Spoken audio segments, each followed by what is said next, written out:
अध्याय 9 कारक। संज्ञा अथवा सर्वनाम का वह रूप जो क्रिया से अपना संबंध प्रकट करता है कारक कहलाता है। जैसे रामू ने सांप को छड़ी से मारा। ने को से संबंध बताने वाले शब्द।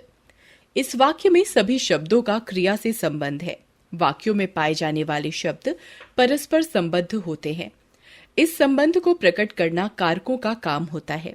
संज्ञा या सर्वनाम ने को से के लिए पर आदि शब्द चिन्हों द्वारा क्रिया से संबंध प्रकट करते हैं। ये शब्द चिन्ह कारकीय चिन्ह अथवा परसर्ग कहलाते हैं। कारक निम्नलिखित 8 हैं। कारक के भेद। कारक 8 प्रकार के होते हैं। कारक विभक्ति चिन्ह, कर्ता कारक ने, कर्म कारक को, करण कारक से के द्वारा, संप्रदान कारक के लिए को, अपादान कारक से पृथकता के अर्थ में, संबंध कारक का के की रा रे री, अधिकरण कारक में पे पर, संबोधन कारक हे अरे। कर्ता कारक संज्ञा या सर्वनाम के जिस रूप से क्रिया के करने वाले का बोध होता है उसे कर्ता कारक कहते हैं। जैसे राजीव ने पत्र लिखा, मीरा ने खीर खाई।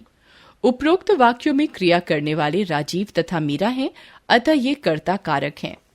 कर्ता कारक के साथ ने विभक्ति चिन्ह प्रयुक्त होता है, परंतु कभी कभी यह चिन्ह नहीं लगाया जाता। जैसे राम दूध पीता है, हरि खेलेगा। यहाँ राम तथा हरि के साथ ने का प्रयोग नहीं हुआ है।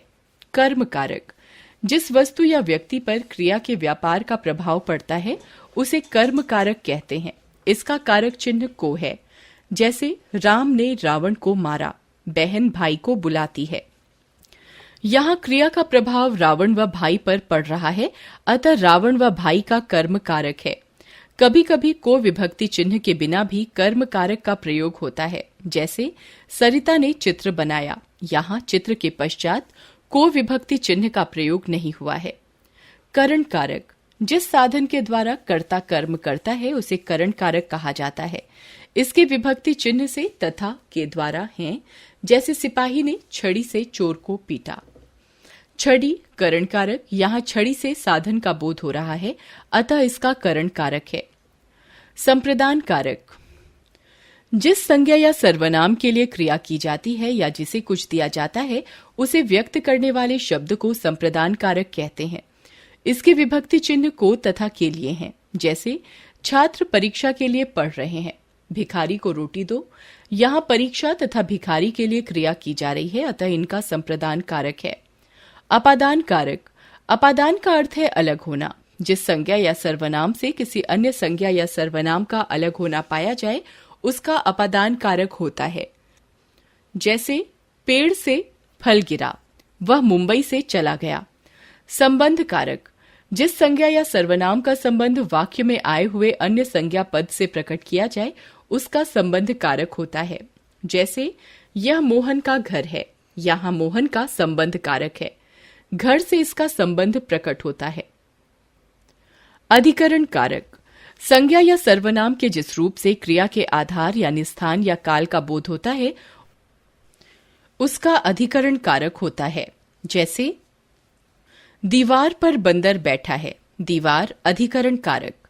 कमरे में कोई है, कमरा अधिकरण कारक। संबोधन कारक जिस शब्द का प्रयोग किसी को पुकारने या सचेत करने में किया जाता है उसका संबोधन कारक होता है। इसका संबंध वाक्य के किसी अन्य शब्द से नहीं होता। जैसे अरे भाई तुम अब तक कहाँ थे। संबोधन कारक के पश्चात संबोधन चिन्ह या अल्प विराम लगाया जाता है। कर्म कारक और संप्रदान कारक में अंतर। कर्म कारक और संप्रदान कारक दोनों में को परसर्ग का प्रयोग होता है। संप्रदान कारक में देने का भाव होता है, जबकि कर्म कारक में क्रिया के प्रभाव का भाव होता है। जैसे रोहित ने अमित को पुस्तक दी, अमित संप्रदान कारक। रोहित ने अमित को बुलाया, अमित कर्म कारक। करण कारक और अपादान कारक में अंतर।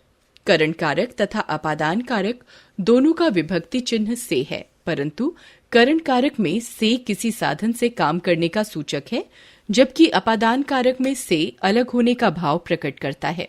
जैसे मैं पेन से लिखता हूँ, पेन करण कारक। पेड़ से पत्ते गिरते हैं, पेड़ अपादान कारक।